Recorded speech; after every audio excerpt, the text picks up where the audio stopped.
Hello, hello. Ayan. Hello, hello na naman. So, nandito po tayo ngayon para testingin yung ating 2 horsepower na AC-DC pump.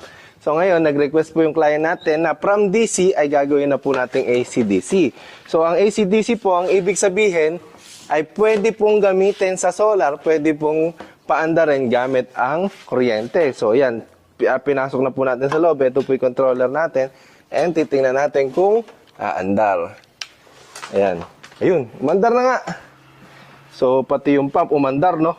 Pero hindi natin dapat pwedeng paandarin ng tuluyan. So, papatay natin, syempre.